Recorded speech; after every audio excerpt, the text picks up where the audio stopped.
After leaving the theater, I could not stop smiling because I just loved it so much. I had such a good time with it. Hello, and thank you for joining me here at Why the Book Wins, where I compare books with their movie adaptations. My name is Laura, and today I am talking about the new movie The Roses, directed by Jay Roach, which was released in 2025.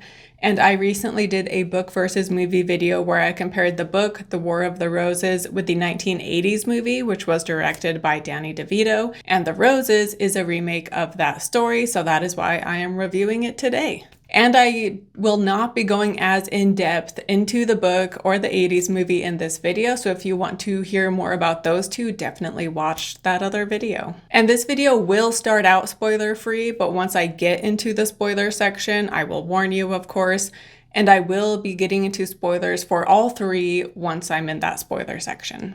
But yeah, I will just get right to it and say that I loved The Roses. Yes, it is a comedy. You know, the 1980s movie is a dark comedy. I've heard some people say that they don't find it funny at all, and the comedic moments are more subdued, but I would still say it is a dark comedy. And then the book, there's some comedic elements to the book, but honestly, the book turns into a horror story in the last third, so neither movie has gone in the horror direction quite as much as the book did, but the 80s movie almost gets there. But yeah, the book just all around is so cynical and jaded and bitter and morbid. And it has a lot of themes going on about, you know, the dangers of materialism and the wealthy upper class and their shallow feelings towards each other. And this movie, The Roses, does not get into any of that at all, really. And in general, this feels much more like a remake of the 80s film rather than being an adaptation of the book. But yeah, all three of these have very different tones, and while The Roses is a comedy, they are still able to balance that with moments of drama, and there's still plenty of bitterness. And Olivia Coleman and Benedict Cumberbatch are both incredible dramatic actors who also have fantastic comedic timing, and so I think they were just perfect for this movie. And as far as the side characters, Andy Samberg and Kate McKinnon, I thought were hilarious, and there were so many moments that made me laugh out loud, and I heard other people in the theater laugh quite a lot too, so for me and the audience I watched this with, a lot of the humor was landing. And I love how this movie gets into how complicated it can be to share a life with someone. And yet, despite those complications, it also gets into why so many of us still choose to pair off with someone, right? And why we want someone to share a life with. But then also all of the complicated emotions that can come with being that close to someone, you know? And also someone who sees the worst side of you and why that can be a scary thing, and yet at times it can also be a beautiful thing. And again, like even the best relationships, I feel like they're not black and white, and there's still so many complicated emotions. I'm using that word a lot, but it can still be like, wow, like the ideal relationship, and yet they still have a lot of messiness going on behind the scenes, right? Because that's just a fact of life. Like now, because I've been married long enough, when I see other people, whether it's everyday people or celebrities that have been married for 10 plus years, I'm kind of amazed because I'm like, wow, like it's a guarantee that they have had difficult conversations and they've had like these tough emotional moments. And, you know, like those moments happen in every relationship that goes on long enough. And so the fact that when you can get through those moments, it's kind of an incredible thing. And so again, long-term relationships can be so difficult and hard, and yet so many of us choose to do it for a reason, obviously. And so The Roses really delves into all sides of that, both with, you know, the Roses, Theo and Ivy, but with the side characters as well. And so yeah, basically, I thought this was fantastic. I had such a great time watching it. It was so funny while also still having a lot of substance. And there was part of me, you know, I went into it with so many preconceived ideas of what I thought I wanted this to be. And part of me wanted it to get as dark and morbid as the book specifically, because I felt like the 80s movie almost didn't push it enough. And this one kind of does the opposite, and it goes, you know, in a very comedic route. And yet at the end of the day, when I just let myself enjoy this for what it was, I thought it was fantastic. And I'm not going to spoil it yet, but I will say that I loved the ending. And because the ending was so good, I originally was thinking that this deserved a 4.5. You know, the ending is what lingers with you the longest in many ways. And so to have a strong ending is a smart idea when you're making a movie. But I'm hesitant to give it a 4.5 though. So I'm at a 4 on Letterboxd, a strong 4. And then after a second watch, I will reevaluate if it deserves a higher rating. But silly, ridiculous rating systems aside, please go support this movie. Go see it in theaters. I enjoyed it so much. It is like, I wouldn't call it a raunchy comedy, but it does have a lot of sexual jokes and things of that nature and a fair amount of swearing. So be aware of that, if that is your humor or not, you know, just so you can know. But yeah, it can be kind of vulgar at times. But I did read someone said they thought it had a good balance of very British humor mixed in with very American humor, because we have Olivia Coleman and Benedict Cumberbatch are of course British, but a lot of the other cast members are Americans. And also the screenwriter is Australian, but then the director is American. This is also the same guy who adapted Poor Things, by the way, which in my video, I kind of had mixed feelings about that movie due to what they chose to focus on. I actually left a pinned comment on my video sharing my new thoughts after watching it a second time. So if you watch my review video for Poor Things, make sure you check out the pinned comment I left. But generally, for the most part, I do like that movie. And yeah, anyway, so same screenwriter. So yeah, it's kind of a combination of humor from both of those countries. So yeah, anyway, now I am officially going to get into spoilers. And once again, there will be spoilers for The Roses, the 80s movie, The War of the Roses, and for the book by Warren Adler, which I recommend the book too. I really enjoyed it. So yeah, if you have not read that book or seen the 80s movie, I really liked those too. So first off, I want to say that I like how they swapped the roles here, because in The Roses, the wife Ivy is the one who has a successful career, and she is bringing in all of the money that helps support her husband, who designs and builds their dream house. And so because he literally built this house, it makes sense that he would want to keep it. And it's also a showpiece, right, for resurrecting his architect career. But Ivy, she wants to keep it simply out of spite, because she is hurt that he wants the relationship to end, just like the husband in the book and 80s movie, basically. And what makes him realize he wants a divorce? Because again, the roles are switched. So here it is the husband who has a moment where he's like, wow, I don't want to be with them anymore. And it is not that she has a hospital scare and he wishes she would die. Instead, he saves a beached whale, and it ends up being such a powerful spiritual experience. And he's so moved by it, and it makes him realize how precious every moment in life is and every second matters. And so this powerful, emotional, overwhelming moment is followed by the thought, if life means so much, why am I wasting my life with Ivy? And so that following thought, he haunts him, and he tries to push it out of his head, but eventually he tells Ivy about it. By the way, when she's asking him, because he doesn't tell her about the whale at first, and she's like, why didn't you tell me? And he's like, I thought you would ruin the moment when I told you, because it meant so much to me and I knew you wouldn't understand. And this reminded me of Stand By Me, the book in particular, you know, that line where it's hard to make people care about the important things in our life, and specifically like small little moments that don't mean much when you tell someone about it, but it did something inside of you that's so hard to convey. And so it makes you want to keep it to yourself, in part because you don't know how to explain it. And you're also worried that other people will belittle it or make less of it if you tell them. So yeah, that part in The Roses made me think of the book, The Body by Stephen King. But it's also kind of funny because throughout the movie, we are seeing the building resentment Theo is feeling towards Ivy. And so when he tells her you want a divorce, as the audience, you're just like, finally, you say it. Like, no, duh, you want this relationship to end. It's been so clear. And it's funny because their kids have that exact same reaction where they call them up and they're like, hey, we heard you're getting a divorce. Like, congratulations. We're so happy for you. Like, you guys have been miserable, so this is so good, which I thought was funny. And in the book, they start the divorce. Like, that happens so early on Whereas in the 80s movie, they start the divorce at about the halfway point.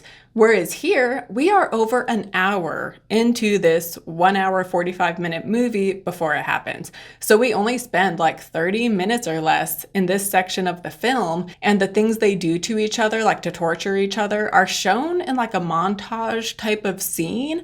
And so we don't get any time to like sit and feel the repercussions necessarily of any of these things that they do to each other. But I thought this was an interesting approach for the movie to take because while this section seems so quick, the whole movie, we've been seeing all of the things they do to hurt each other in one way or another, and just all of their resentfulness and their bitterness before then, when they start trying to get the other to move out. And so while I kind of had wanted more of them torturing each other, as I've thought about it, I like how this movie chooses to focus on this aspect of their marriage more than the actual quote unquote war part. Like it's kind of showing in some ways how their whole marriage has been a war with these minor battles that eventually erupts into a huge blowout in the very end. And by the way, in the end, when Ivy has a gun, she does shoot down their smaller chandelier, which was a nice nod to the original because in the book and 80s movie, they die when they fall while sitting on the chandelier. And now to move on to the ending of The Roses, which again, I thought was just so perfect. So they have this huge blowout where he tries to kill her with raspberries because she is allergic. And then she grabs a gun and starts trying to shoot him. And then he's throwing knives at her. And then he bashes in her prized stove that had been owned by Julia Child. But then amidst all this yelling, basically they both realize that they never stopped loving each other. And so this makes them stop and they start to be like, wow, like I can't believe what we were just doing. And they have a moment of clarity. And then they're like, wow, like we came so close to the end of our relationship and we came so close to killing each other. And thank goodness we realized we still love each other and want to be together. And so they're making up when we see that because he bashed the stove in, it caused a gas leak. And so now their house is filling up with gas. And then they're making up. And so the husband is trying to make it romantic. And he tells the house to turn on the fireplace because they have a smart house. And so then the movie ends with him asking the fireplace to be turned on, and then the movie fades to white, and then we get the title card. So clearly the house caught on fire and exploded because of the gas leak combined with the fireplace. And so obviously they die in the end. And the fact that they make up before they die, I was fine with this change. Like in the 80s movie, the 80s movie I love too, because in the final moment, the husband, as they're dying, he puts his hand on his wife. Because in the 80s film, the husband never stopped loving her. But then with her dying breath, she gets his hand off of her because she was totally over it by this point. Whereas in the book, we don't get a final moment from Barbara's perspective, but in the end of the book, the husband sees Barbara and she's in a precarious situation and he sees her as the woman he fell in love with and he's just like, oh, what are we doing? And he goes to save her, which leads to both of them dying. So in the end of the book, he at least did have softening feelings towards Barbara and he realized that he still loved her. And so in some ways, the movie having both of them realize they still love each other isn't being totally unfaithful to the source material necessarily. And so I was fine with that. And the fact that, their anger and their pride and their ruthlessness still ends up causing their death, regardless of the fact that they made up, is why I'm okay with this change.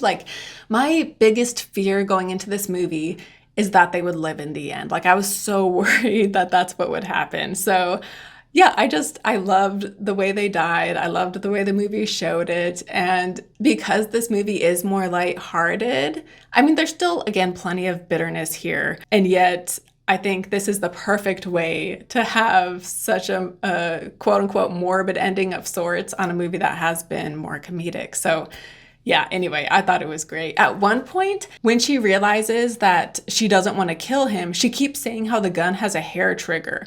And so at that point, when they realize they want to stay together, I was thinking, what if, because this gun has a hair trigger, what if she accidentally shoots and kills him and that's how he dies? And then what if she's so broken up about it that she then kills herself? So I was thinking maybe that's where things would go, but I'm realizing that would have been way too dark for this movie. And so yeah, the way they do it instead, I think was just perfect for this particular film. But then there's a few moments from the book slash 80s movie that we see recreated here.